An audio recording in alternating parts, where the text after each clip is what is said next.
buddy. Congratulations for getting this car and finishing on time. Thank you. You feel very also. Tago ka lang ng ano. Congrats sa inyo. So basically, the first thing that we gotta do right now is magbubunutan tayo kung sino marireveal ng una. This is what we do every year. Ito na naman tayo. Walang talaga. Agat ako dito. Well, yeah, standard din sa akin. Agat na sa puno. Number 2. Number 3. So you're the first one. Hi Marco. What's up? Thank you. Congratulations, good work here. Thank you, Zach. Thank you very much. So yeah, tell us about the bike. Ginawa ko is fabricated mga parts din, like this cowling. I used aluminum. Pinabricate ko siya. Even this front area, fenders, lahat. Even the handlebars, fabricated also. The pipes, gawa ko rin yan. Tapos everything. The paint scheme, medyo old school. Ginawa kong classic. Two-toned rims para maiba naman, di ba?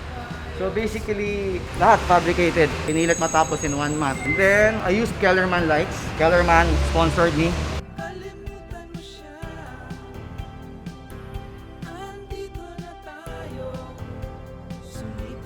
Street legal, pwedeng gamitin sa kalye. For covers, mga ko rin yan. Bracketing, lahat. Basically, yung sa tracker concept na pinramis ko, nilabas ko na siya dito sa build na to.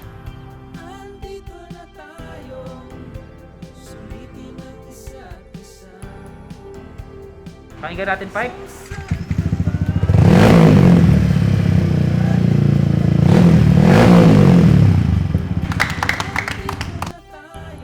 Hi, I'm Paul, a Fire and Makina. Ito yung build namin. We call it Legacy, but it's an XSR155. So basically, yung ginawa namin sa bike, with the concept, medyo modern-ish siya talaga siya. Like you said, concept bike talaga siya. So it's not something na I'm sure ilalabas in the future or anytime soon. Ginawa namin siyang ganun kasi we wanted to leap on that trend na medyo maging futuristic na yung mga designs natin. No? One of the features of this bike is voice-activated na siya.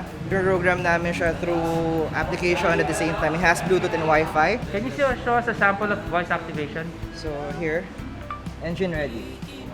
Legacy ready. Wow! So it's on but not start. Yeah, kasi it's for safety feature kasi sometimes iba naiwanan natin na nakambyo siya. So pag ginawa namin siyang auto start, baka tumakbo siya ng sarili. Okay. So we want it like naka-on lang talaga siya na ganyan. How do you turn it off? There's engine off. Legacy off. Wow, So very nice. Then you can also tap it here Legacy para kumbaga ayaw mo magsalita, or medyo maingay yung surroundings mo. And then Legacy you can off. turn it off. As you can see, wala siyang side mirror because we use rear view camera na siya, hindi na siya Okay, yung may regular. camera. Yeah. May dashcam ka sa likod. Yeah, parang yun na yung pinaka, para makita mo yung likod. You can see it through your phone. Yes, everything's detachable with this bike. You can turn it into a scrambler or cafe racer pare. So whatever kung ano yung gusto mong design, change the parts lang talaga. It's actually an aluminum. It's wrapped with a carbon fiber kasi we want it sturdy enough, strong enough to hold the whole thing para hindi rin siya nag-chip off. There's an integrated taillight na nakalagay na dito. So pag na-start mo siya, automatic nagla-light up na siya. Okay, pero the material underneath the carbon. It's still aluminum. Aluminum pa rin? Yeah, we wanted the mold talaga to be aluminum. Yung original na cowl niya, actually niretain namin siya, but we improvised it kasi we wanted to look it, madagdagan yung look niya. So bumuha kami ng aluminum cowling na bolt-on lang. Okay. So you can take it out, you can just put it back again, customize everything. Let's hear it.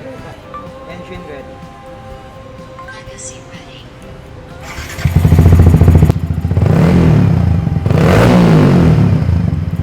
Big round of applause for Paul.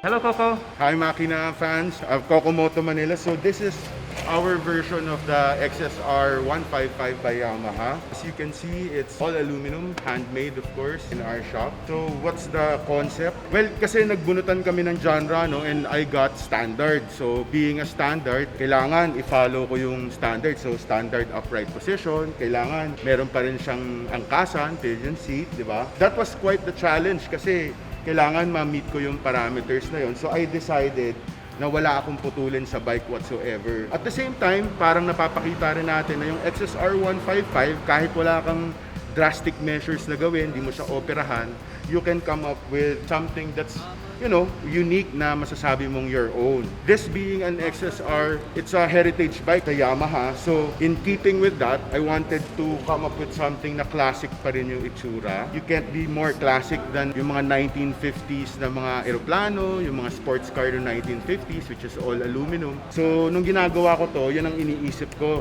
So pag napansin mo, parang medyo yung linya niya, parang yung tail section ng eroplano, yung medyo aerodynamic siya. Ngayon, technical aspect, aside from wala tayong pinutol, gumawa ho kami ng fuel cell. Meron ho kaming tangke sa loob ng tangke para kung gusto mong baguhin yung itsura ng motor, madaling-madali lang, tanggalin mo lahat ng pyesa, makakapagpalit ka ng tank. So basically, just take it out. That's my fuel cell. So ngayon, kahit anong design na ma-imagine ko, tracker, cafe racer, I just have to start off with this. Tapos, ito yung tank ko, yeah, Can you cover. see the welds? So those are the parts kung saan ako nagdugtong. Tapos machined part. As I said, handmade, full aluminum. Let's start off with yung fender, bikini fairing. In-adapt po natin sa original na headlight ng Yamaha. Kasi nga standard po tayo, so kailangan pati ilaw natin standard, ano, yung papasa sa regulations ng gobyerno. And then I decided to go with the tan seat kasi bagay siya sa polish na aluminum. And then for the side cover naman, I still wanted to retain yung classic lines ng side cover but I made my own. Medyo pinasok ko siya sa proportion ng bike. Here naman sa tail section, parang eroplano, may mga reverse curves po tayo. Sana po magustuhan ng mga judges at magustuhan nyo rin po yung gawa natin. Okay, let's hear your exhaust.